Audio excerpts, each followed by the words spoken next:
I'm sorry, boy. Oh, come on. Don't do the dance. Don't make this harder than it has to be.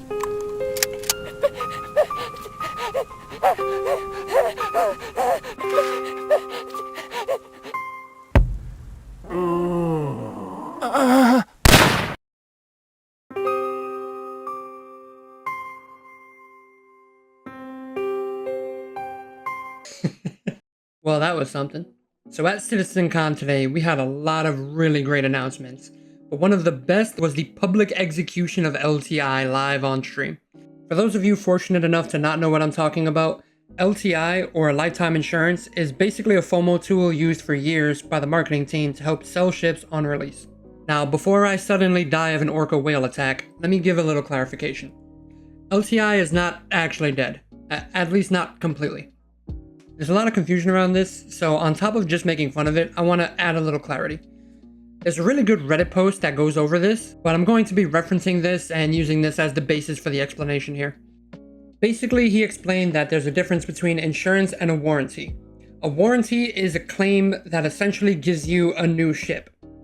Insurance is a different thing that has 3 tiers to it. Those tiers are chassis and component, then chassis, component, and decorations. Now, Rich made it clear that any ship bought on the store comes with insurance and warranty. So don't worry about the warranty part if you bought a ship on the store. You have a warranty and you're good to go. What is up for debate is the tier of insurance that the thing comes with. Will it have the tier 1, the tier 2, or the tier 3?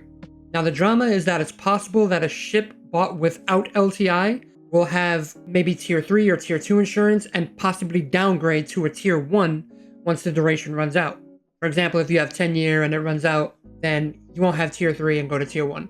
The other possibility, much more likely in my eyes, is that LTI is just done and it's effectively nothing. Either way, all I have to say is good riddance. So what else got announced? Well, today was base building day, and boy did we get some base building. A cool thing to see is that anyone can craft a small base from the back of their starter ship if they'd like, thanks to the graft cart. I had an idea of landing at an area with a heavy canopy jungle or a redwood forest, someplace you can't land a ship, then taking this new base building ground vehicle, driving deep into the jungle, and building under the canopy where no one can see me from above. An Ewok village, if you will. Next big thing was Rich went into detail about an incredibly well-designed weekly raid immunity system, where orcs fight for control of space and ground locations to pump them full of resources so they can generate tokens.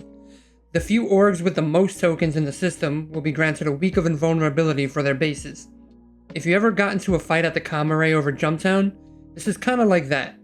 But there's even more risk because you have to bring SU crates of material to power the place, so players will risk that too. It's a really cool way to ensure PvP is always active, and thus, PvPers will be occupied with their now meaningful combat in the PU. All this likely means that PvPers won't be that interested in ganking the PvE space dads as much. Speaking of PvE, let's not forget that bases built in lawful areas of systems will be invulnerable as well. Oh, and Terra was confirmed as the 5th star system. That happened. Anyway, Rich also went on to reveal that the PU will have a main storyline to tie the whole thing together, and that the reward would be Citizenship, which comes with huge perks, one of which is the ability to build a base in a lawful area with planetary shield tech. Until then, you're roughing it in Pyro and Nyx, baby. So this is by no means meant to be a full summary of the day, so in the interest of keeping things brief, I'll mention 2 final things. 1, bases are confirmed to have large universal storage that you can access from any of the multiple freight elevators that you build. This also means that when raiding a base, you can hack the enemy freight elevator to access their juicy loot. And 2, Rich confirmed that we can use the Pioneer to build modular space bases and craft capital ships on them. Yeah, they showed the ship fabrication too, and you know what? If you haven't seen Day 2 of CitizenCon yet, stop listening to this schmuck ramble on about it and go check out the full thing for yourself. I'll leave a link down below. It's worth it. So all that being said, I'd say this day was an amazing show. The only thing keeping me from giving it a perfect score is the fact that they left the galaxy out to rot. 9 out of 10. That's all, folks. Hey yo, Camacho! Play me out.